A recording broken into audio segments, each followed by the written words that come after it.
चर्चा है कि विपक्षी पार्टियां उपराष्ट्रपति जगदीप धनखड़ को उनके पद से हटाने के लिए प्रस्ताव लाने की तैयारी में है।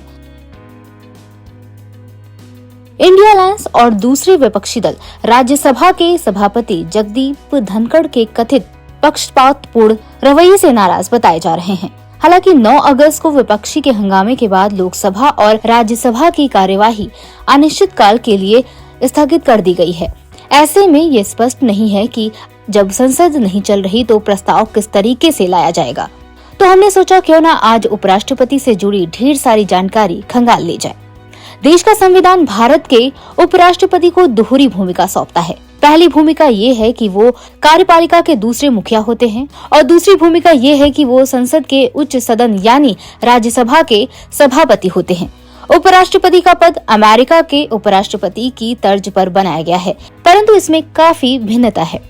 जहां अमेरिका का उपराष्ट्रपति राष्ट्रपति का पद रिक्त होने पर पूर्व राष्ट्रपति के शेष कार्यकाल तक उस पद पर बना रहता है, वहीं भारत का उपराष्ट्रपति राष्ट्रपति का पद रिक्त होने पर तब तक राष्ट्रपति बना रह सकता है जब तक नया राष्ट्रपति पद ग्रहण न कर ले।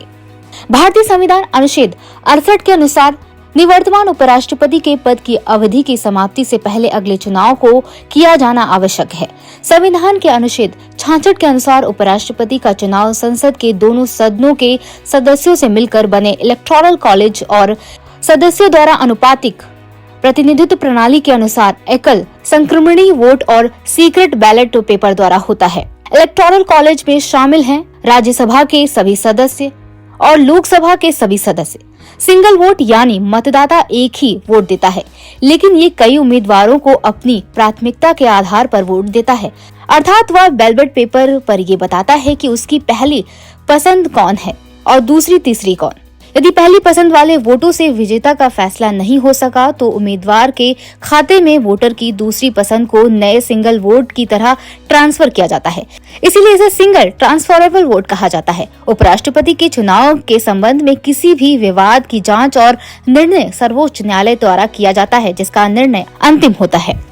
कोई व्यक्ति भारत का उपराष्ट्रपति चुने जाने के लिए तभी योग्य होगा जब वह कुछ शर्तों को पूरा करता है, जैसे वह भारत का नागरिक होना चाहिए, उम्र 35 साल से कम नहीं होनी चाहिए और वह राज्यसभा के लिए चुने जाने की योग्यता को पूरा करता हो।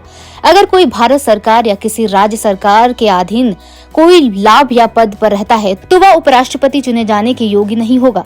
अगर संसद के किसी सदन या राज्य विधान मंडल का कोई सदस्य उपराष्ट्रपति चुन लिया जाता है तो यह समझा जाता है कि उन्होंने उपराष्ट्रपति का पद ग्रहण करते ही अपना पुराना पद छोड़ दिया है।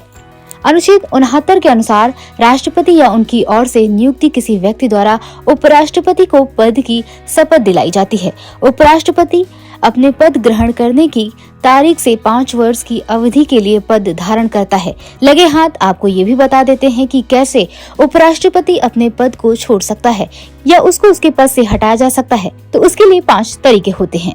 उसकी 5 वर्षीय पदावधि की समाप्ति होने पर, उसके द्वारा राष्ट्रपति को त्याग पत्र दिए जाने पर, उसकी मृत्यु पर, यदि उसका निर्वाचन अवैध घोषित हो और उसे बर्खास्त करने पर।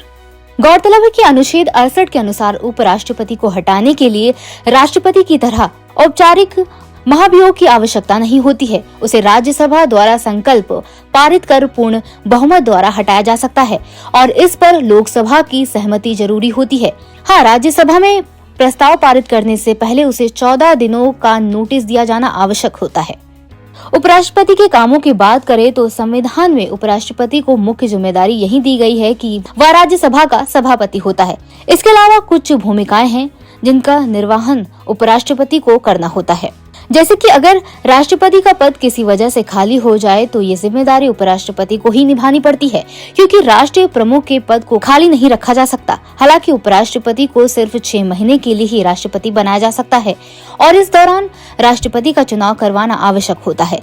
जब वह राष्ट्रपति की तरह कार्य करता है तो उपराष्ट्रपति राज्यसभा के सभापति के कर्तव्यों का पालन नहीं करता है। इस अवधि में वह कर्तव्य राज्यसभा के उपसभापति निभाते हैं। चूंकि उपराष्ट्रपति सदन का सदस्य नहीं होता है, इसलिए अमूमन वह सदन में अपने मत का प्रयोग नहीं करता है, लेकिन वोट बराबर होने की स्थिति में निर्णायक मत का प्रयोग कर सकता है।